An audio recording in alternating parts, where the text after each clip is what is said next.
Guys, welcome back to our channel আইশিফশে ব্লগে সবাইকে আজকে ওয়েলকাম। তো আজকে আমি একদম রান্নাঘরে আছি।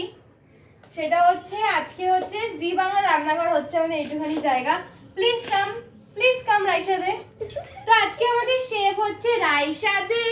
কেমন লাগছে? ও আজকে কি রান্না করতে চলেছে বলো না? আজকে আমার হচ্ছে ওটসের পরোটা। ওটসের পরোটা বানানোর জন্য শেফ রেডি। একটু টুপিটায় অসুবিধা হচ্ছে শেফের। একটু তাকাও শেফ, একটু ভালোভাবে তাকাও। হ্যাঁ, তো ওটসের পরোটার জন্য এদিকে ওটস নিয়ে নিয়েছি। আর এখানে পেঁয়াজ, লঙ্কা কুচি, টমেটো কুচি, পেঁয়াজ কুচি, আর হচ্ছে লঙ্কা কুচি, ডিম সিদ্ধ, ডিমটা দিয়ে দিচ্ছি, স্বাদ মতো ডিম, নুন দিয়ে দিচ্ছে পরিমাণ মতো, নুন গুলি, স্বাদ মতো হলুদ দিয়ে দেবো। শেফ এখন পুরোটা মিক্স করছে।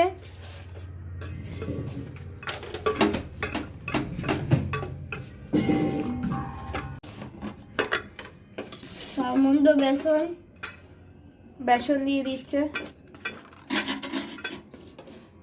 তো এখন শেফের দিদি মাখাচ্ছে, ও পাশে আছে, জল দেবে। ও একটু করে নিল, তারপর আমি করছি। জলি জল দি দাঁড়া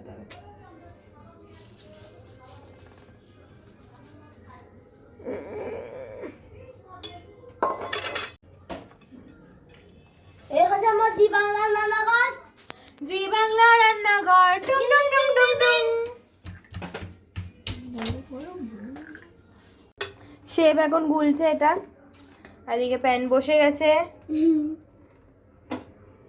হচ্ছে পরোটা করতে গেলে কিন্তু একদম অল্প তেল দিতে হবে, দেখতেই পাচ্ছ। একদম অল্প করে তেল চারিদিকে আমি ছড়িয়ে দিয়েছি। একদম অল্প তেল দিয়েছে, এটা গরম হচ্ছে। আর বনু এখনো মেখে যাচ্ছে। শেফ রাইসা, এবার এটা আমি দিয়ে দেবো।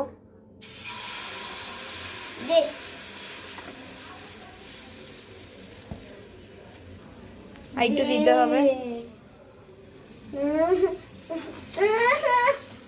করতে দিয়ে দিয়েছি। অনেকগুলো হয়ে গেছে। ফাইনালি শেষ হলো, লাস্ট চলছে। আবার রেডি। এটা পনুর, এটা কাকার, আর এটা আমার। তো সবাইকে গুড নাইট।